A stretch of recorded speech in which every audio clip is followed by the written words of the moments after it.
Yo, salut à toi, j'espère que tu vas bien. Bienvenue dans cette nouvelle vidéo. Aujourd'hui, on va parler d'un sujet que beaucoup de débutants rencontrent au moins une fois dans sa passion pour la pizza.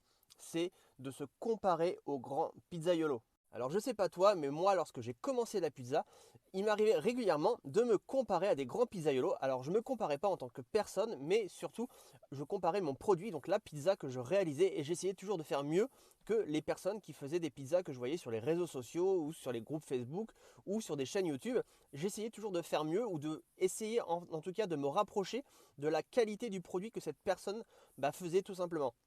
Mais le problème, ce que j'oubliais, c'est tout simplement que cette personne, c'était un pizzaiolo professionnel. Il faisait des pizzas tous les jours et il avait 10, 15, 20 années d'expérience dans la pizza. Alors que moi, j'étais débutant, je commençais la pizza, je connaissais rien dans la pizza. Et du coup, je faisais une pizza par semaine, voire une pizza tous les 2-3 semaines. Donc du coup, c'était vraiment incomparable. Alors à un moment donné, pour éviter de me dégoûter, j'ai dit stop, j'arrête de me comparer à des grands pizzaiolos et j'essaye tout simplement d'améliorer chaque fois mon travail. Donc ce qui faisait que lorsque je faisais une pizza, la semaine d'après, lorsque je reproduisais une autre pizza, j'essayais toujours d'améliorer soit ma technique d'étalage, soit la pizza, l'esthétique et ou la cuisson. Et du coup, à chaque fois, je m'améliorais comme ça petit à petit et à chaque fois, en fait, j'essayais toujours de donner le meilleur de ce que je pouvais donner et je me comparais à moi-même tout simplement. Et moi, si j'ai un conseil à te donner, tout simplement, si tu veux t'améliorer toi et de ne pas te dégoûter de la pizza et de la passion que tu as pour la pizza, c'est tout simplement d'être en compétition avec toi-même. Et donc arrête de, après tu le fais peut-être pas, mais quand je te dis arrête, c'est au cas où, si tu le fais, tout simplement de te comparer aux autres, de te comparer à des grands pizzaiolos, parce qu'il ne faut pas oublier que ces gens-là ont de l'expérience, ils travaillent la pizza depuis des années. Toi, si tu commences et tu débutes la pizza, tu n'auras pas du tout la même aisance qu'eux. Donc c'est tout à fait normal que tu ne vas pas obtenir le même résultat. Mais sache qu'avec du travail, avec de la patience, tu vas à un moment donné obtenir petit à petit le même résultat qu'eux. Et ça, c'est pour tout le monde comme ça. C'est eux, ils ont commencé en débutant. Ils n'avaient pas les pizzas qu'ils réussissent à faire actuellement.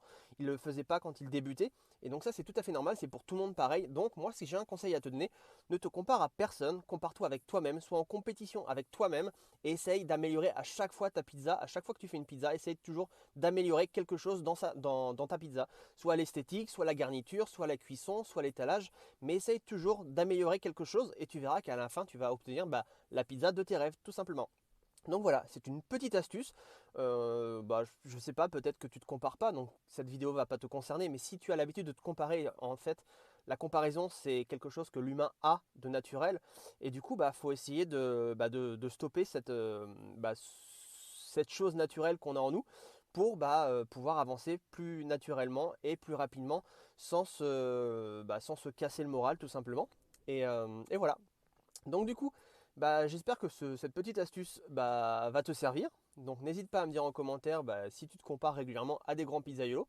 Et n'hésite pas à liker la vidéo, n'hésite pas à la partager. Et n'hésite pas à me dire tout ce que tu veux dans les commentaires. Je suis toujours à l'écoute de tout ce que vous me dites. Et moi, je te dis à demain pour une nouvelle vidéo. Et n'oublie pas, si tu es débutant et que tu veux apprendre la pizza à ton rythme, j'ai réalisé le manuel indispensable, comment bien choisir sa farine à pizza. C'est le premier lien dans la description. N'hésite pas à le télécharger, tu vas apprendre plein de choses sur la farine à pizza. Je te dis à demain dans une nouvelle vidéo. Ciao ciao!